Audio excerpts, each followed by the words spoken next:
Welcome to EntreProgrammers Podcast, the podcast for developreneurs, where you get to be a fly on the wall listening to real conversations of developers trying to tackle the challenges they face as entrepreneurs. Hey, John Sonmez here, and I just wanted to take a quick moment to thank the sponsor for our podcast, SignalLeaf. Without SignalLeaf, we wouldn't have a place to host our podcast, and as you know, SignalLeaf is actually from one of our own here at EntreProgrammers. It is the creation of Derek Bailey. So Derek is actually the owner and creator of SignalLeaf, and it's a podcast hosting service. So if you are interested in creating your own podcast, go on over to signalleaf.com, sign up for an account today, and check out how easy it is to get started. The thing I really like about SignalLeaf is just how easy it makes it for hosting your podcast. Of course, I have my own podcast, Get Up and Code, that I host at SignalLeaf, and I've been very happy with it. We're hosting EntreProgrammers there as well. And so thank you again, SignalLeaf, for sponsoring this show. Don't forget to check out SignalLeaf at signalleaf.com if you're interested in starting your own podcast.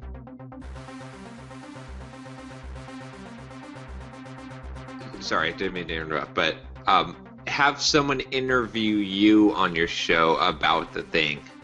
Because obviously, I mean, you know, the most effective like with Ruby Rogues, right? When you did the episode on how to market yourself, I've sold I think probably 7 or 8 copies of the course from that episode. So whereas direct advertising with this shorter clip is not going to be as effective. If you can have someone interview you about the Rails clips, to me, that's going to be the most effective thing you can do. You mean as an episode on the show? Yeah. Yep. Yeah. That would be, yes, that seems pretty solid to me. Right.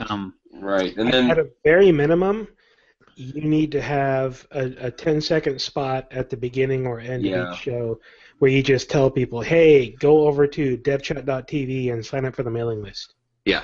Yeah. Mm. Yeah. And give away an episode or something like that. Or a small ebook or a Rails Clips episode or something. Or a 7-day course on. Or $1,000. Oh yeah, it could be. No, not $1,000. The .NET Rocks guys do it, right? They have they have that $5,000 giveaway, and they have it's kind of smart because they have every guest on the show to say what they would do with $5,000. So that's kind of their, like, when you think about their strategy behind it now, it makes a lot of sense, right? They're keeping the involvement every week. People know about it, like they sign up. So, but I mean, you definitely want to have at least one episode dedicated to it as well to announce it, because that's going to be the most effective thing. Right. By and far, announce it when I release it, kind of thing. Yep. I would say prior to the release, maybe time it so it's like a week or two before.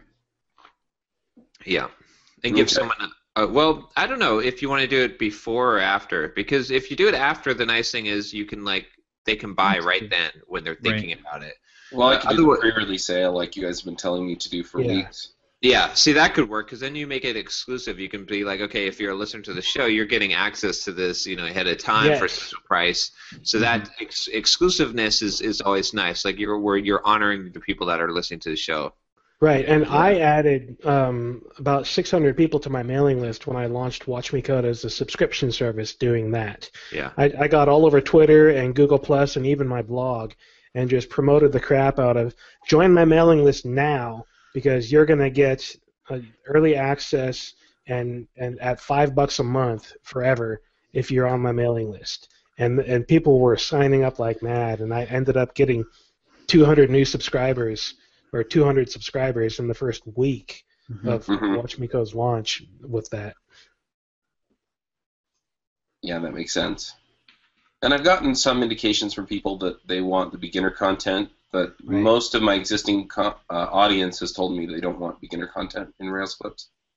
So I'm thinking about putting together a course, either like a free 10-week course, and then do the semi-beginner stuff that I'm also not going to put into Rails Clips as kind of a paid course. or I don't know. I'm trying to figure that out too. But I think honestly, just getting the video series up and making it available so people can register for it, I think would be a good first step. Don't spend fully less trust time. Spend less time thinking about what your target is going to be, and more time just releasing the dumb thing so that you can actually start getting some income and use the actual feedback of what people are watching to figure out where you need to go. Yeah. Right. Yeah, that's what I was going to say as well, because I mean, they might be that people don't want beginner content, but I would guess that the more vocal people are the ones who are advanced. Right. It's kind of like when I started doing Pluralsight courses, there's a lot of people that were doing advanced courses on stuff because they're like, well, that's what what people really want. That's what people say they want. And it's like, but I can tell you on Pluralsight, all of the initial or beginner ones are the ones that take off. Yeah, it's true. And then what happens when you do advanced stuff? Like, this is why I shy away from it myself with my video courses. Is you get the people that know more than you. Or they think they know more than you. And so you get actually bad reviews and ratings because these are the people that debate you, whereas the beginners are like, "Thank you for helping me." The advanced people sometimes are not quite as I'd like to do more advanced content, but I don't know, if you have the right audience, if you've got it set up, then possibly it could work. But most of the time, the beginner stuff works better. But again, you have to test it and figure out with your audience.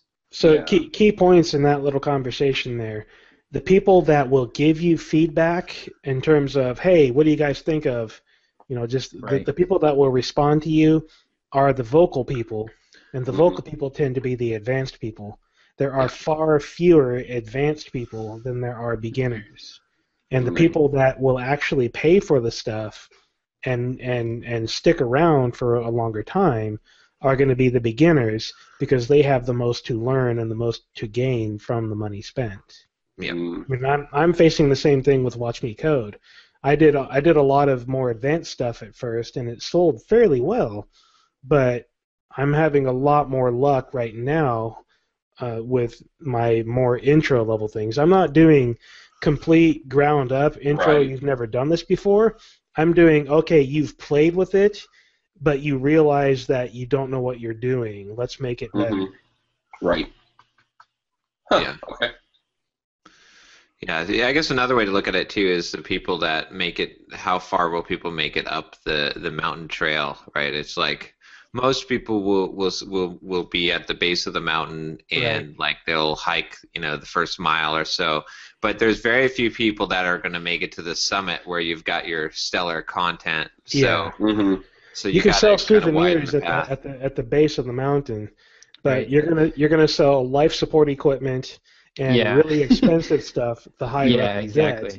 But the higher up you get, the smaller your market is going to be. Yeah, so, and what tends to happen is that you end up with, like on the 80-20 curve we talked about, you end up with equal size markets. Like if you slice that top percentage, a lot of times the dollar amount will be the same as like the bottom part, which is like a lot more people. Right. So you end up with these like similar sized segments. But yeah, the going for the beginner market, there's a lot more there. It seems and you like don't have to nail it as tightly as you do on the top end. It seems like it almost seems like what you're telling me is like Rails clips could be, kind of the beginner, early, intermediate stuff. And then something like Peep Code would work well for the more advanced folks. Yeah. So then they opt in, they pay a little bit more, they get an hour-long video, blah, blah, blah. Yep. Yeah, and if you want to have that yourself, then that top part might be an in-person course or a course that you run 3 times a year or something. Yeah. And I thought about doing that too, because there are definitely areas where people, especially advanced people, they feel like they should know more about it and they don't. So I mean, things like security and scaling and stuff like that. So yeah, and you can charge a lot more for that. You can charge $2, $3, $4, $5 for something that would take you and it's easier to put together. Like a course is easier to put together than a 1,000-page book that really gets into the the meat of like the really advanced topics that you have to do a ton of research, and it's more valuable to people too. Yeah.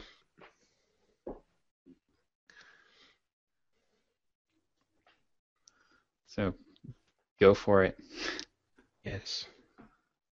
Did Chuck freeze on us? No? Yeah? I think he did. Maybe?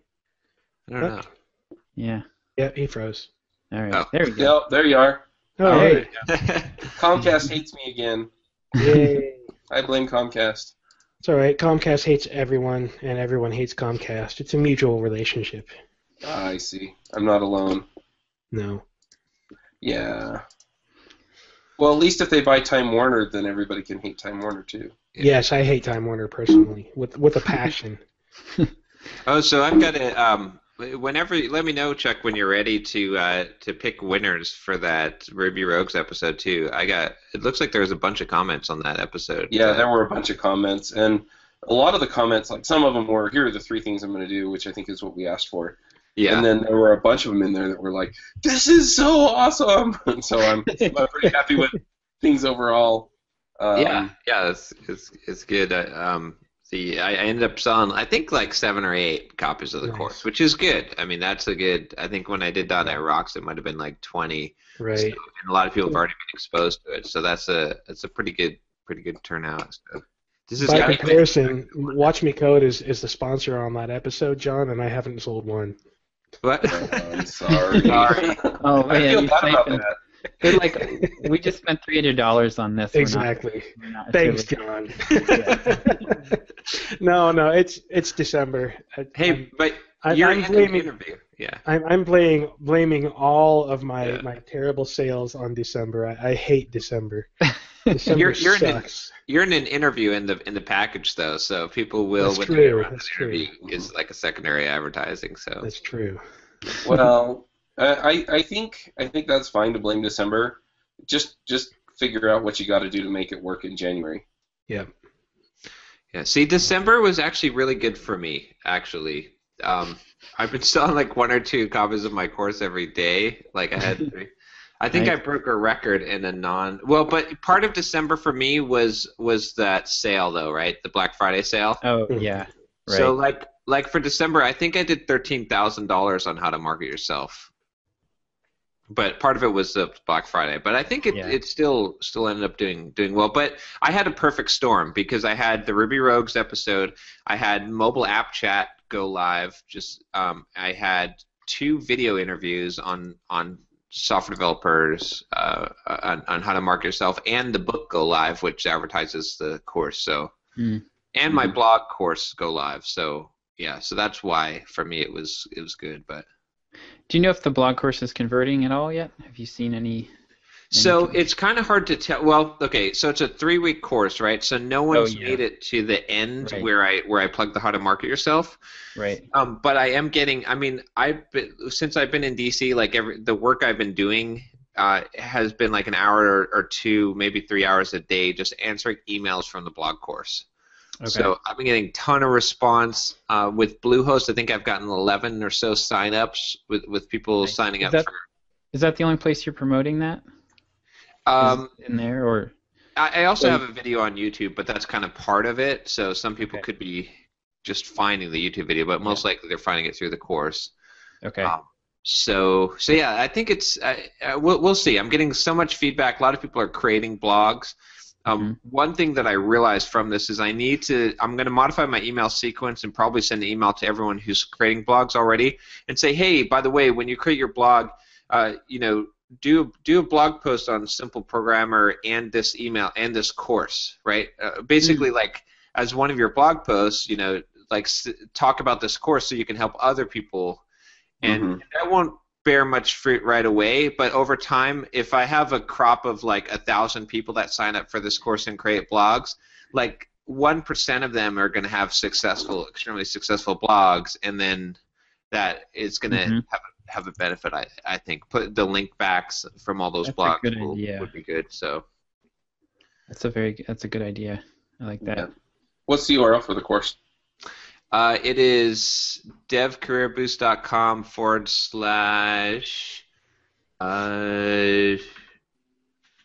/blog-course. I'll And I've got an Optimizely running on it, so it's like being A/B tested.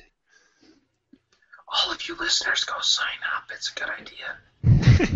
Yeah, devcareers.com/blog-course.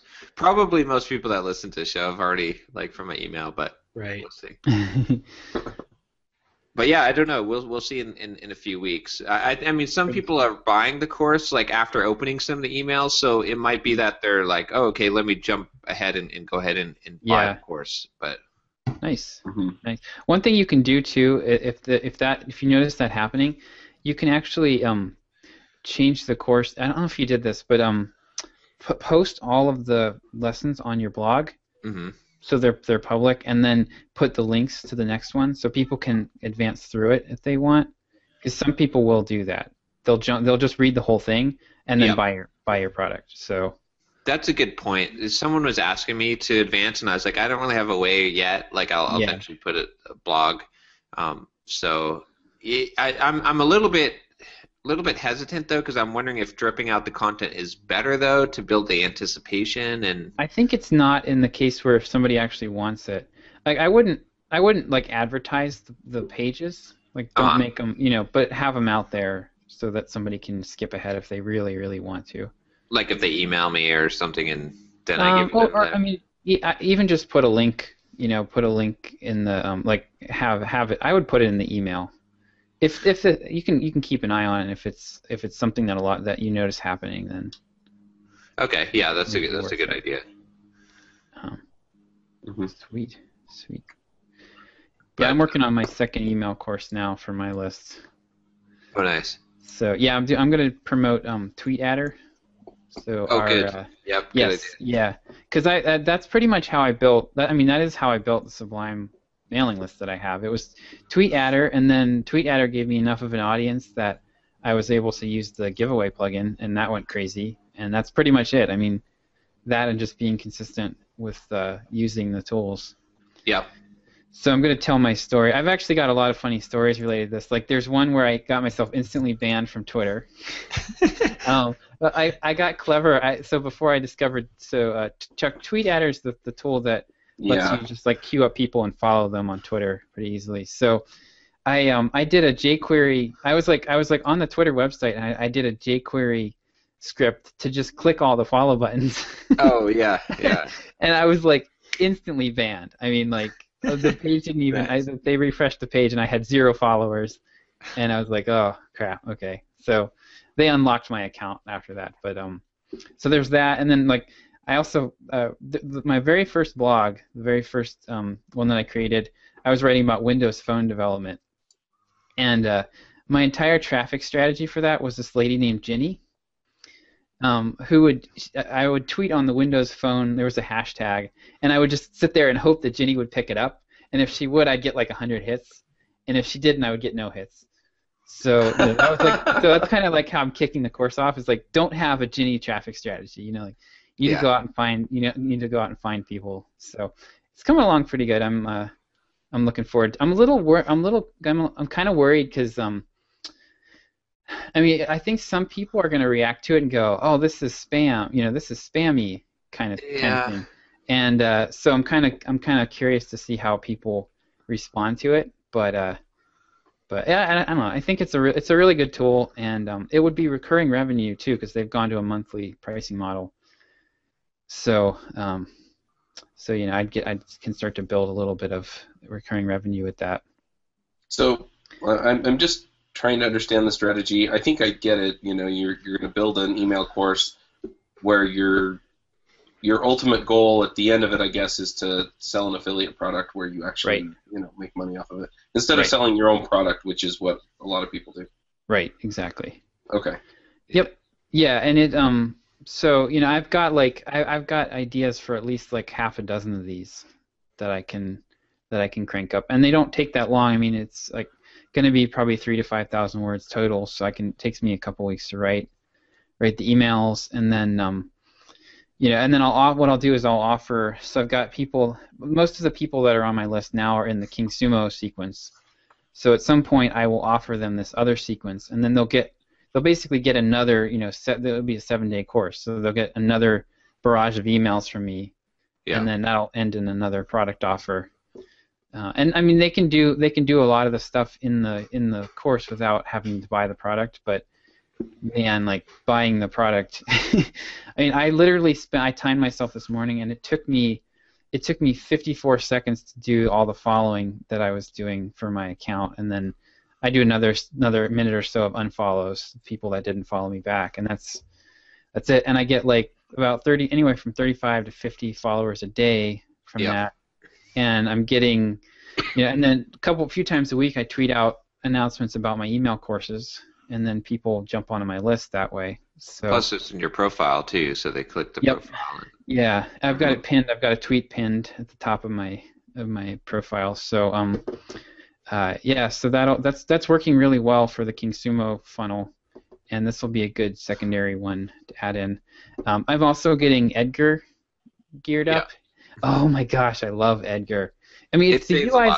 Yeah, the UI is a little clunky. I think they have a lot of work to do with the UI, but the basic idea is so solid. It's just like it's autoresponders for social media, and I'm gonna build a library of about 300 tweets, and then I'll still live tweet stuff too sometimes, but that way I don't have to worry. Like I don't have to think about it. Yeah, that really appeals to me too. I actually listened to an interview on Entrepreneur on Fire where they interviewed the woman who's behind it. Oh yeah. And that was really interesting. It's they written have in Rails, folks. Suck it, Node. I'm just kidding. It's a great idea because I mean, as long as you put enough content in your library, like I've got all my blog posts and YouTube videos in there. It ensures that, like, because what I was doing at the beginning of every week was using Buffer to buffer up for that week, like, stuff, and I'd have a rotation of, like, 3 blog posts, so I churned some of my old content and then added new content. And I still add new content, right, to Edgar, but the fact is that if you have, like, a few months' worth of content, of old content, then it'll rotate through that, and you don't have to worry about it. It's all hands-off. You know that you're tweeting out the stuff that you know, because if you're not tweeting out your old content, if you're not sharing your old content on social media, you're missing out on a huge chunk of traffic. I mean, when I did that with my Sublime account, so I had 13,000 followers, and I was driving at least 7,000 page views a month by doing that. So, and like plenty of email signups from that. So it was new people. Well, and you've already done the work, right? Yeah. You just have to come up with 140 characters plus link. Right, exactly. And you can also, with Edgar, you can, because stuff's rotating in like that, you can also test your tweets. So you can say, like, you can actually do 3 different tweets for, one particular blog post and see which gets the most retweets and favorites, and then kill the other ones. Yeah, exactly. You can kind of test things that way. Sort of. It's not really a good test, though, because those tweets are not going to go out to the same people at the same time. Right. No, but it's randomized. Like, if something gets recycled 3 times, that's... Right, but the problem is you won't know if it's getting better reaction because it was 2 p.m. on a Monday, or if it was getting better reaction because it was 1 a.m. on Saturday. Well, you can specify the time slots. Well, but also what's going on in the world. I mean, there's a lot. Well, yesterday the stock market crashed, so nobody's clicking on Twitter. Why did my there's the only way to get valid test results is to have real A/B testing where random person gets one, random person gets the other at the same time over the same period. Well, agreed. Aside from, I mean, I think that's a little limiting because you need statistical significance is really which can come in multiple ways, right? It can come in volume, the more different the playing field is, the more you need an overwhelming show to have statistical significance. Right. So if you did a different time of day and different, you had totally different conditions. If you have one that's outperforming the other by 3 times, that might be enough to say, hey, well, this is regardless of what's going on in the world. We could run this test again, and now that I've run it twice, even though it was very different conditions, we got the similar results, 3-1 outperforming. Okay, we could. I'm going to tweet this one more often. But I wouldn't rely on Edgar for just that. Yeah. I think it's useful, but it's not really super valid. But yeah, I think if something's run 3 or 4 times and gotten 0 and it's gotten 12 retweets on the other, the other tweet has gotten 12, then I think you could probably safely say that that's, probably a better tweet. Mm-hmm. I'm actually still using Buffer. I'm not using the paid version of Buffer. I downgraded my account, and so and Edgar has the plugin too, the Chrome plugin. So you can for new stuff that I like new articles I read and stuff, I'm using Buffer to tweet that out. But with Edgar, since you can schedule or you can rotate different categories and stuff, it's nice because you can have like a promotions category and you can get the right ratio of things as well, which is it's expensive, like $49 a month. But I don't know. I think it'll pull in more than $49 a month. Yeah, I mean, I'm already spending $20 for Plugio and $10 for Buffer, so I'm probably going to drop both of those and just have do all of my tweeting through. I mean, I'll probably do a little bit of tweeting through Buffer too, like what you're saying, but it'll just be little one-offs here and there. If we could combine Buffer and Edgar, gosh, that would be the ultimate tool. Well, I think the only thing I like about Buffer at all, the only thing I like about it is that it's integrated with stuff. Like if Edgar can get an iOS app, then I would drop Buffer completely and not use it, because I'd rather have my tweets go into a bucket and know they're going to get reused. Edgar also is missing Google Plus for some reason. I don't know why, but okay. Hopefully they add that integration. Yeah, I don't have it set up for anything but Twitter right now. So yeah, somebody should email the folks over at Edgar and say, I know this Rails developer and he can help you out. Yeah. Nice. And he can build this feature in for you. I'm just kidding. Anyway. But I've been seeing pretty good success too. Growing. With the blog course. I've been getting about 25 signups a day. Nice. Oh wow, that's awesome. Which is really good, and they're not coming from the web. My web is pitiful. Like it's like less than 1% conversion rate. It's like 0.3% conversion rate from the little. So I'm gonna do a couple of things. I mean, it's coming from Twitter essentially. Is what this means. Is that people are when I'm following them, but what I'm probably going to do is go back to the overlay pop-up, the full screen. I've been listening to a guy. I had bookmarked his articles and then my Mac crashed. I hate that, but I have to find the blog post. Neil Patel, right, from what's his ThinkSprout? Man, his post, I sent you guys one of his posts. His posts are so good. Like, this guy has got, sensational stuff about blogging and generating traffic. It is just phenomenal stuff. Like, there's a whole bunch of things I'm going to start doing from his. And if you watch what he's doing on his site, so this is what he's doing now. If you go to his site, ThinkSprout, I think is it thinksprout.com? I think so, yeah. Okay, so, oh no, that's not it. I thought it was ThinkSprout. Growsprout? I'll just look up Neil Patel. But, okay, so when you go to his site, QuickSprout.com. Yeah. So when you try to scroll away, he's got a pop-up that comes up, or there might be multiple conditions, but it essentially takes up the whole screen and it asks you a yes or no question, like, would you like to add more traffic? It's called an exit pop-up. Like when you go to click the exit, the back button. It's a little bit annoying, right? I mean, obviously, but because he's asking you the question, he's also got, like, if you go to like his main page, he's got I forgot the name for that, but like there's like a guard, a gateway. Do you want more traffic? And then enter your URL. It takes you there.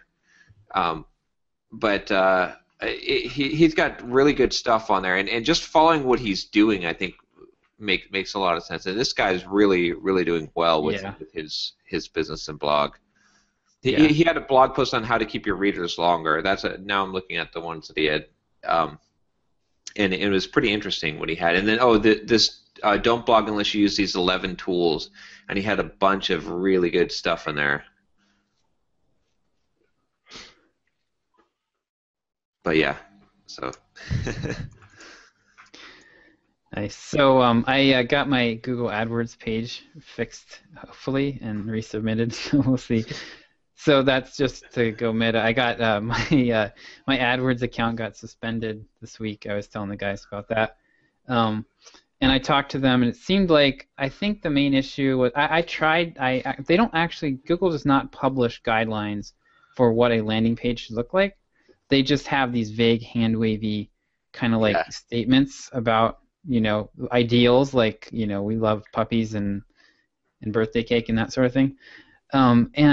So I think there was no navigation on my page, and I didn't have my privacy policy links displayed prominently enough, and there were a few little things like that. So I went through. I actually sent it to somebody that I know who's a PPC guy, and he looked at it, and actually I was kind of cool because this guy runs an ad agency, and he liked my copy. He was like, "This copy looks pretty good." Nice. Yeah, so, you know, who knows? I might turn out to be, you know, a future source of work for me or something. But And you just hit on something too that you should keep in your back pocket, right? ask for feedback about stuff. Good technique, right? You come in the back door. Right. So he kind of liked what I was doing, and he gave me some suggestions. So I went through this morning, implemented all that stuff, and we'll see if they'll unblock me. I'm not super optimistic that they will, just because they tend to like just sort of move on with their lives once they ban you. So I've never heard of one instance where somebody's been able to get their account reinstated after it's been blocked by Google. Really? Literally never heard of one instance. Since I talk to people that do a lot of this stuff, I know of a lot of people that have. So we'll see. I'm probably not gonna make a big. I'm probably not gonna do a lot of legwork to get it. It would just be. I actually might not even run ads for now. I just would like to have it back in good standing so I can use it in the future.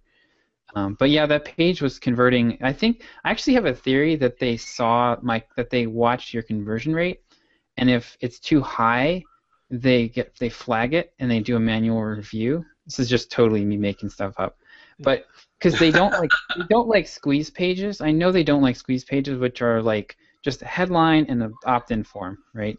Yeah. They want you to have all this other crap that makes the page not convert very well. So I think that I suspect that they watch, and like if they see something converting at 30%, they're like, oh, that must be a squeeze page, and they go manually review it. And I don't know. I'm speculating, but I wonder if that's what happened to me, because it was converting at 32%, which is that's insane. That's it's pretty good. I was getting like less than 1% of the available impressions for that keyword too. Because my bids were low and my click-through rate was low. So if I'm able to get it back up and running, and I can get my click-through rate up with better ads, and my prices will come down, and I can get more clicks, that could actually become a really good source of traffic for me over the long term. You might take your business elsewhere too, and look at other alternatives. Like I'm going to look at Bing. I'm actually talking to this guy who looked at my page and about doing Facebook. Yep. As well. So. Yeah, I was going to suggest that. Also, take a look at that banner snack that I told you guys about before, because I think that might, I don't know, it might be something that would work for you. So. Yeah, so this was, it was nice. I did try, so I'm not super optimistic about display advertising for this, because I did try the display network, and that traffic was, I think that it might be possible to get it to work well, but not for me. I think it would take a lot of work, because the traffic that I was getting was like really random stuff. Probably mostly just stray clicks, Yeah. So. It's the display advertising is kind of like a whole thing that you have to really dig into to make it work. Yeah. Yeah, that makes sense. People are pretty scammy about where they put ads and stuff. I was getting clicks from games. I was like, okay, Candy Crush is probably not, what my target audience is playing. Right. Are you sure? They're more likely playing Lemonade Stand, probably. That's right. So. Farmville. They're Yep. playing Farmville. That's true. They could be playing Farmville. I'd believe that. So. Yeah, so we'll see. If not, I'll probably go to Bing, try Bing out, because I think I could. Bing is actually, but from what I understand, it's basically just a clone of Google AdWords, and they will actually let you import your Google AdWords campaigns directly, and it just works supposedly. Even if they're suspended? Good question. Probably, yeah, because you still have full access to the data and everything. Yeah. But I haven't really talked about the book launch on the Amazon launch. By the way, congratulations. That was awesome. Oh, thank you. Thank you. Did you get your copy, by the way? I have not gotten a Dead Tree version. You should receive it. I sent it all media mail, so I think Josh and Derek both got copies, but media mail is actually, kind of I random. showed my copy of it earlier on the show. I showed that picture of you selling gumball machines or Nice. renting gumball machines. It was pretty awesome. It may be in the mail. I've been sick. We've had the holidays. My wife's kind of been busy. Okay. We just may not have wandered out to the mailbox recently enough. Well, if for some reason it doesn't show up, just let me know and I'll send you another one. So. But, Awesome. Thanks. But yeah, mine didn't show up. Could you send me one without the note inside, just a clean copy? No. And I think you need to sign it again. But yeah, it went pretty phenomenal. I thought I had like 500 people that had signed up to volunteer for the thing. There were some hiccups. I mean, I found out that the book was launching on Amazon on the 29th of December, but I found out on the 27th. So I had to kind of kick it into super fast gear and send out some emails like, okay, tomorrow's the launch day. But I ended up on the first day of the launch with I think I ended the day with like 70 reviews on Amazon, and like most of them were 5-star. I think that right now it's sitting at like 83 reviews, and 80 are 5-star and 3 are 4-star. So Uncle Bob probably gave you a 4-star. Maybe a 1. It was a really good book, but those pears. pears, yeah, the pears. Unsolicited pairs. But no, I mean that was pretty good. I was hoping to break 100, and I think I still will. I mean, when I look at like technical books on Amazon, like the top sellers, like the most I see is like 300 reviews, and these are for books that have been out for a long time. Yeah. I think the only one that has more is like Headfirst Design Patterns, which has 449. So to be able to jump up with like 70, 80 reviews in 1 or 2 days, that's I feel like that's a pretty strong start for the book. At one point, the book was ranking like 6,000 overall in Amazon. Oh wow! Which was awesome. It was like number 3 in computer science books for sellers. So that's pretty good. Right now, it's ranking in at like 17,187 overall, which is good. It's been hanging out in the top 20,000, and like and it's ranked in the top 20 in a couple different categories.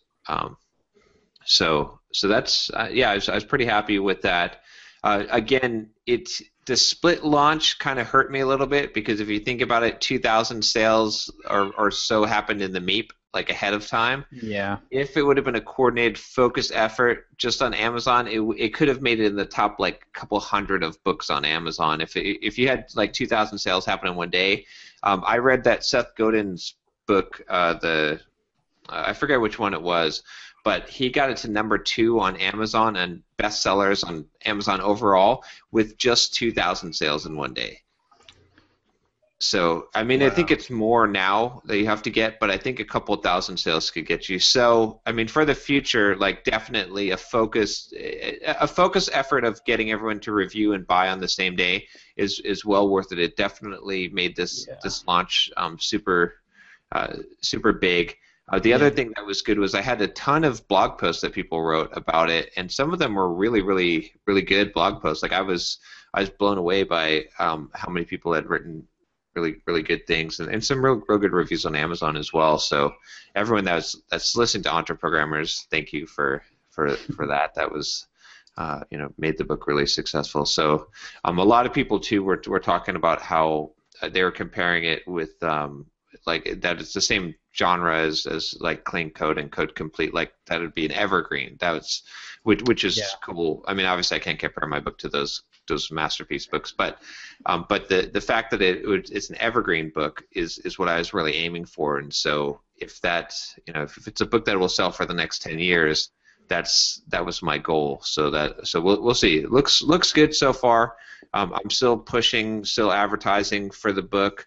I'm going through my LinkedIn contacts, and I'm doing a mail merge and sending out 100 emails a day I've got like 2,500 LinkedIn contacts, but I'm going to ask them all to share, promote the book, tell them about the book.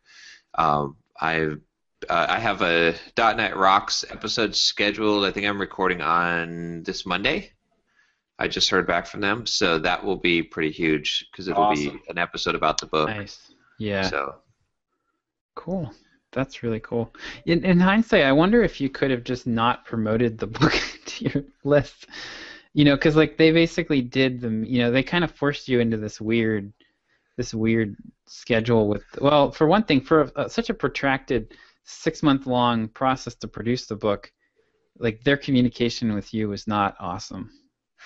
Like there's a balance here. I mean, there's definitely some lessons learned. Like I could have not mentioned the book at all to my followers and to my mailing list, and then just hammered it all on the Amazon launch day. Right. And it probably would have ranked higher. I mean, the book would have probably hit #1 in a bunch of. But you sold out anyway. I mean, like, that probably would have started to hurt sales anyway. Yeah. So I mean, it's hard to say like. I think it's enough of a start where it made it up on the list, and it'll kind of pick up its own steam from there.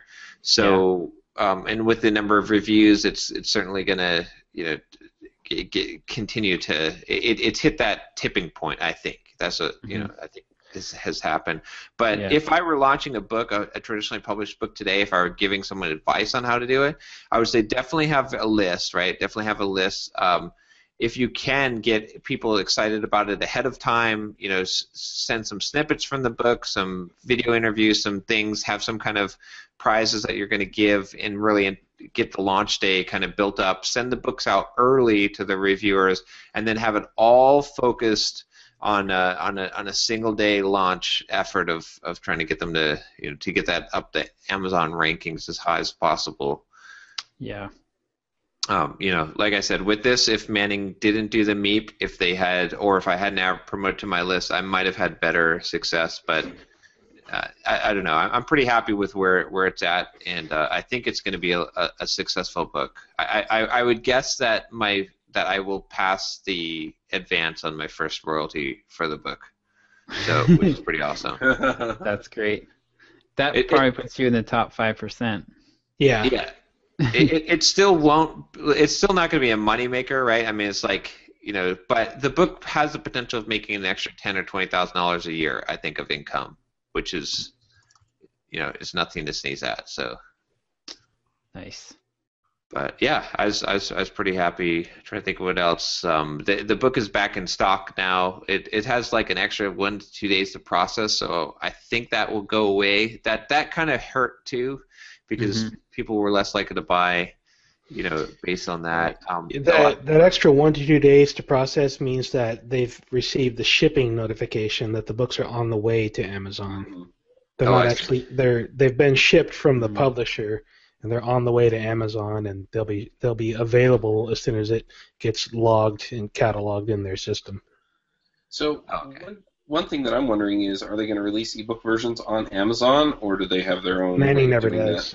Yeah, Manning never does that. If you buy the print version on Amazon, you automatically get access to the ebook versions. So that's really the best deal, right? Because you get if it's a book that you want to have sitting on your shelf, which who wouldn't? That's right. It's gorgeous. Then it works out. But yeah, you can buy the ebook versions directly from Manning. Mm-hmm. Again, with the price difference. Yeah. I really think that should just be standard policy. Like, buy the print book, get the ebook for free. Right. Yeah. So it's nice that they do that, right? So, but it does confuse a lot of people because I've gotten a lot of people who said, "Oh, I'd love to buy the book, but I only buy Kindle books." And I'm like, "Yeah, I do the same thing, but if you buy the print version, you'll get the Kindle, or you can go to Manning and buy the Kindle directly." Right. I do feel like that Manning kind of is hurting themselves because of they're trying to sell. I understand why they're trying to sell most of their books through their website directly, but I feel like they would probably make more money overall with their best sellers if they focus the sales towards Amazon, because getting it up the ranks in Amazon is going to sell a lot of books. But I don't know. I mean, they probably know better than I do. I've talked with a number of authors about that in the past, people from Prog and people that I've written for Manning, and the people that I've talked to who've written for Prog wish that Prog would not sell ebooks through Amazon. They wish they wouldn't? Yeah. Because ebooks on Amazon, you get like $1 per sale. Yeah. Mm-hmm. Yeah, it's a commodity market. It really is. Yeah. And while I do get frustrated that Manning doesn't sell ebooks through Amazon, I totally understand why. Yeah. And I can't really complain about it. Well, because it's awful. What the amount of money that Amazon takes from publishers and authors when you buy an ebook from Amazon is pretty awful. Yeah, I agree. I mean, I guess like when you think about it, I mean, Prog has a different royalty scheme than most publishers, but most book publishers, technical book publishers, have a 10% royalty rate.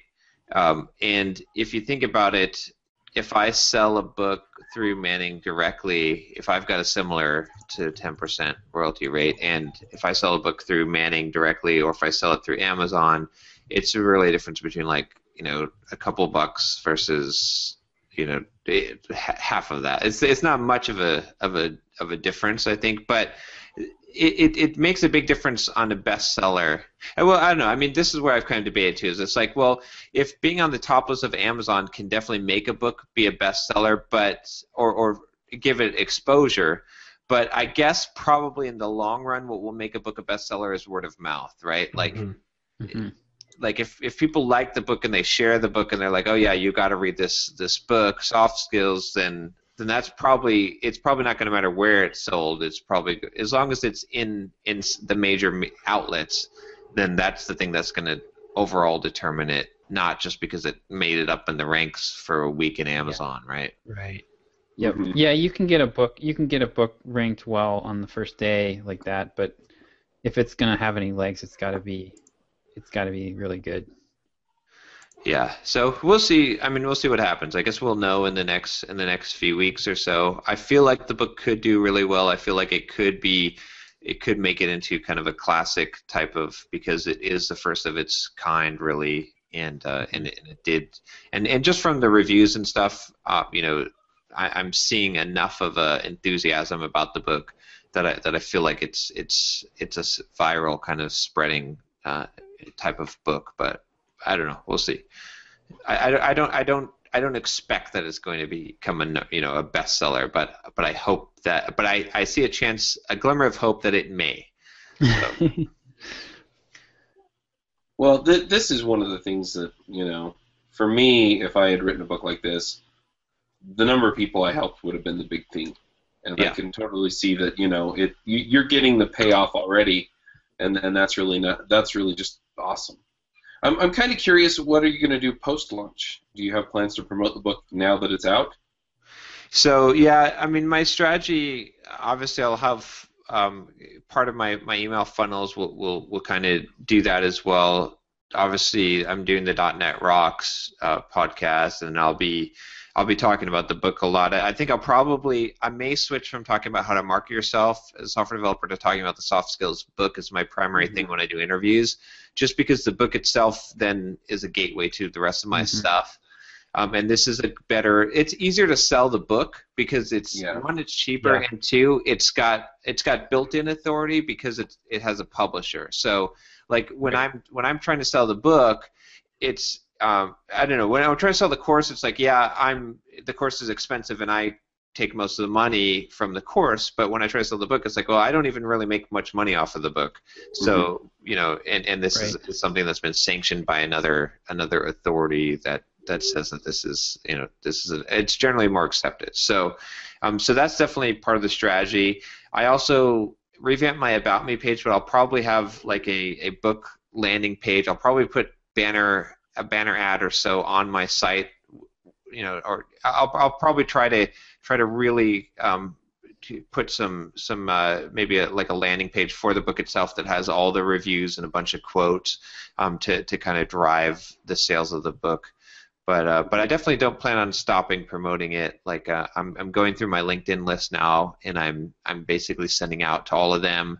I'm going to be hitting up a list of all the major technical blogs and trying to send bloggers copies of the book and doing things like that. And then I still need to get a media. I feel like I can get a bit of a news story kind of angle if I keep on trying. Just because of the human interest aspect of it, like a book to teach software developers, soft skills. I think someone might be interested, or even just how it launched and the story, right, with the Bob Martin story and all that.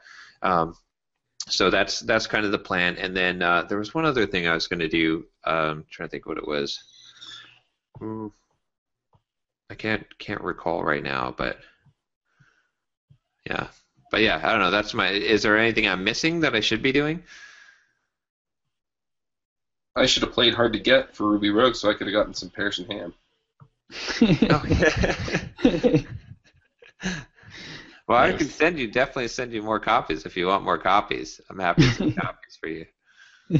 No, that's fine. I am tempted to. I mean, it seems like one of the books that I'm probably going to be giving away to new developers when they ask me for career advice.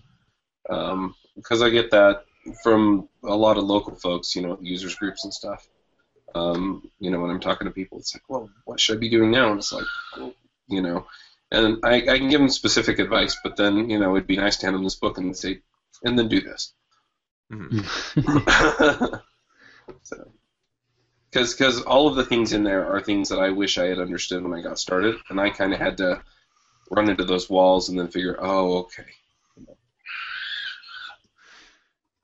Yeah, I was hoping to make, and I think a lot of people echoed, which was good. I was hoping to make the book that I wish I had 10 years ago.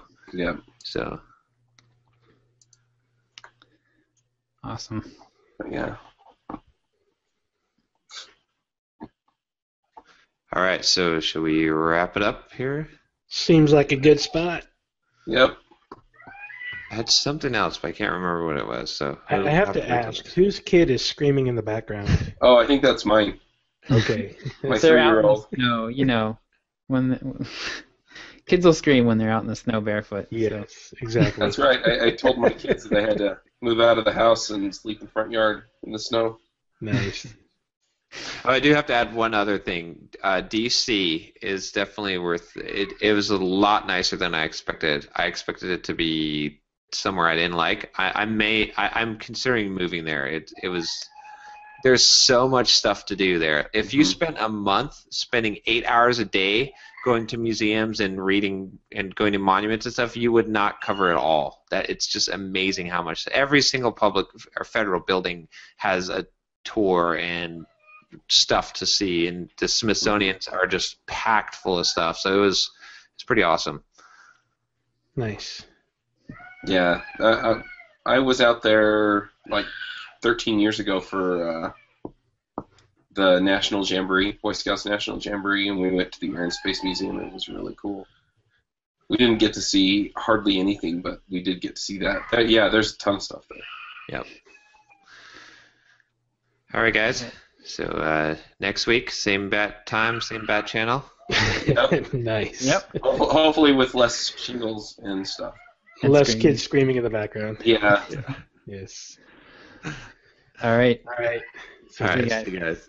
Wanna start a business, but you just know how to code. Listen to